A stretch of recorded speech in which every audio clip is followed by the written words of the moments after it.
2024 when I come back, lot has changed. One, India produced 700 million new babies added to their population. Second, we not only introduced what they call Z generation, but also an alpha generation after COVID. So this new generation of people have great admiration for the future. And now we are trying to make a country which will meet their aspirations. And that's where I come in. I've been hearing after I came that India would be among the top 3 countries of the world. I don't like it. I feel we should be number 1. And the reason is that we have the youngest population on the earth. We have newborns every year against USA of 3 million to 50 million, 8 times more. We have a society which has taken from the Vedic culture sun as the only visible God. We have a democracy which is deep rooted in the deepest part of Bharat, and now we have election come over that. But these elections happen every 5 years. So when I plan, I don't plan on the basis of 5 years. I plan at least 25 years. And you can say I'm 75, so I plan my life till 100 plus. And I think this is a very exciting time for me, coming back to India. Immediately I came back, this fight between India and Bharat started. I don't know who win, but I am on Bharat's side. Outside India, we consider ourselves Bharatiya, we consider ourselves Sanatani. And when we come to India, we are not politically connected, we are connected because of our spiritual connection. So in India, you have 80% of the population, which is what they call Hindus. But outside India also, there's another 800 million in India, 1.4 billion, and more, 1 billion. 1 billion Hindus in India and 300 million Hindus outside India. But Bharat has not looked at this 300 million people living outside Bharat who are Sanatanis. So that's why I came with this. If you make it as a large, then these 300 million people will join 1 billion plus people here to create Bharat as number 1. Otherwise, you miss that. But they are not connected with India, Bharat because of geographical thing. They are connected because it's a place where Sanatana Dharma prevails. And that's why this is very exciting time for me. Coming to the business side, I've already a land bank around the world, which 80% sits in Bharat of $1 billion. I'm putting another $1 billion to make it $2 billion investment, which will give us a valuation in 5 years of 5 billion and in 10 years of 10 billion. So I'm going to be a group with a difference using new technology in all the things we do. And we want to lead the world as I've done in the past when I digitized India through my first mobile service, many first. I don't want to get into that, but I think future is very bright for us. We have produced a new leadership team for that, and out of the 11 people we have in the leadership team, 8 are new. And the 3 people you see sitting here are one more, are the only survivors. So all the new people we have, and you see the 3 ladies who just spoke, and many more who are in the audience. So we have a new group with a new team. We have a new group with a new enthusiasm, and we have a new group which has a global, global what I call the global opportunities. And when I say global, I see only two countries. Others are, I don't like them countries. They are just a small group of people who live together. But the two countries which are going to lead the world are Bharat and USA. These two countries believe that in God. In US they put in dollar, we trust in God. The God which they trust will change. Because the God we are going to introduce there is the Son. And once you have Son, we all get trust. The Bharat as well as USA. So I see two nations which are both democratic, which have democratism, democratization helps in innovation, helps in bringing best out of the youth, and this will be the future of the world. And after a long time, both countries realize that potential. And recently, when the Prime Minister Modi went and addressed the Senate, he said that AI, which is artificial intelligence, is redefined as American Indians. And I feel he's right. He's right when he says that these countries are only hope to the world. But with a difference. America, USA has been the biggest investment in what they call it the defense budget.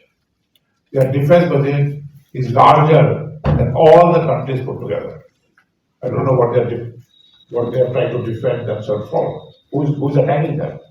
They are sitting outside, protected by two oceans, the Pacific and the Atlantic. Still, they call it a defense budget. In my view, they don't need a defense budget. But what they are actually trying to do is offense budget. And the other countries are trying to defend themselves from this offense budget which USA has. Bharat, on the other hand, believes in winning not the land or the people, but the hearts of the people.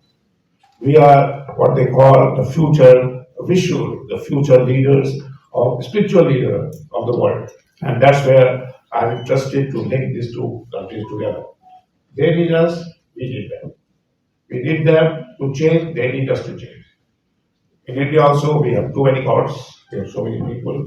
I think we got to go to the Vedic culture, where the Shankaracharya brought it up, Advait and Surya, the sun, as the only visible God. The God has been a mystery to the people of the world, but not to the Vedic people, not to me now. So I discovered this sun as a visual God, and it changed my life. And this I only witnessed when I came in 2023, and I was on second last birthday, I was told by this title of Rajarshi. And I went and started looking, what is Rajarshi? And then I realized that this is a title, is not a title, which is a way you bring the change in the society. And it is there written in Gita that this knowledge, what we call secret knowledge of spirituality, was given by Lord Krishna to son, Surya.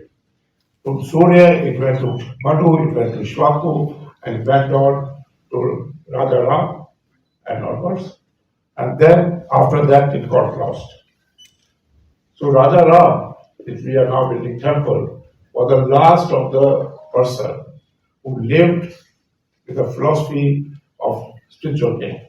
And we know his history of his life. And it is at that time he married Sita, whose father was called Rajarshi Janak. So that's where I found this Rajarshi name, way back in Treta Yuga. After so many years, they gave me this title. And I call it a new era of Rajarshi. I believe there should be many, many Rajarshi on this earth, both in Bharat as well as in US. And these Rajarshi should give knowledge how to live a life which is wise, happy, healthy, and minimum 100 years. So we have 4 ashrams: the Brahmacharya, Grahast, Vanprasth, and Sannyas. If you die before 100, your human life is wasted. So the last part is very, very important. But that is the main thing, how you define your next life. So I think we have to be paradigm shift in both these countries. And that's why I'm very glad to announce that we have a team of people from Miami. It's called Living, which is a name synchronized with the wellness living. And I'd like them to stand up and give them a big hand of applause to them. Also, their spouses, please, spouses.